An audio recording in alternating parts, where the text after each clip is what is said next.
America সেই গোপন সংগঠন যাদের ছায়ায় কেঁপেছে পুরো বিশ্ব।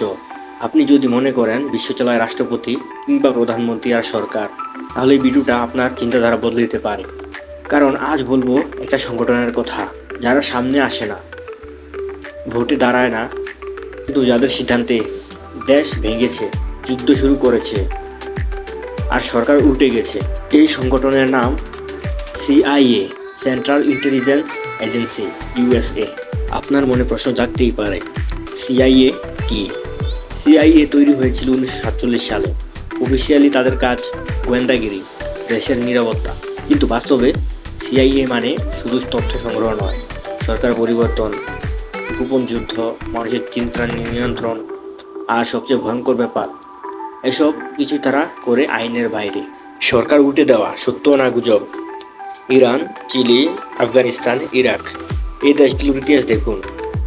যেসব সরকার আমেরিকার স্বার্থের বিরুদ্ধে গেছে, কিছুদিনের মধ্যেই গণঅভ্যুত্থান, গৃহযুদ্ধ বা হঠাৎ সরকার পতন। অনেক নথি পরে প্রকাশ হয়েছে যেখানে সরাসরি সিআইএর নাম। কিন্তু প্রশ্ন হলো, যেগুলো প্রকাশ হয়নি সেগুলো মানব মস্তিষ্ক নিয়ন্ত্রণের ভয়ঙ্কর পরীক্ষা।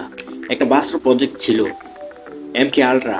এই প্রজেক্টে মানুষের উপর করা হয়েছে drug test, mind control experiment, মানসিক নির্যাতন।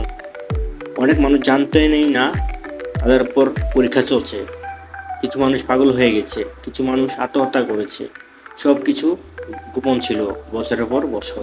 আমরা এখন জানবো মিডিয়া সম্পর্কে। আপনি যে নিউজ দেখেন সেটা কি পুরো সত্য? সিআইএ শুধু বন্দুক দিয়ে যুদ্ধ করে না, তারা যুদ্ধ করে তথ্য দিয়ে। কোন খবর ভাইরাল হবে, এটার পেছনেও তাদের প্রভাব আছে বলে অভিযোগ।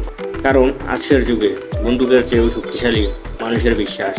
সবচেয়ে ভয়ঙ্কর প্রশ্ন, ভাবুন তো, যদি একটা সংগঠন যুদ্ধ শুরু করতে পারে, সরকার বদলাতে পারে, মানুষের চিন্তা প্রভাবিত করতে পারে, তাহলে তারা কি সত্যি জনগণের জন্য কাজ করে নাকি ক্ষমতার জন্য? আর সবচেয়ে ভয়ঙ্কর প্রশ্ন, তারা এখন কি করছে যেটা আমরা জানি? এই ভিডিওটা সিআইকে দোষী প্রমাণ করার জন্য নয়, এই ভিডিও প্রশ্ন করার জন্য।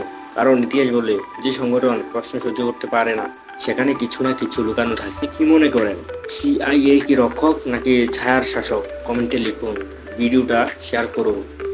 কারণ সত্য চাপা থাকে যতক্ষণ না মানুষ প্রশ্ন করে। আর আপনি যদি আমার চ্যানেলে নতুন হয়ে থাকেন, তাহলে আমার চ্যানেলটাকে সাবস্ক্রাইব করুন।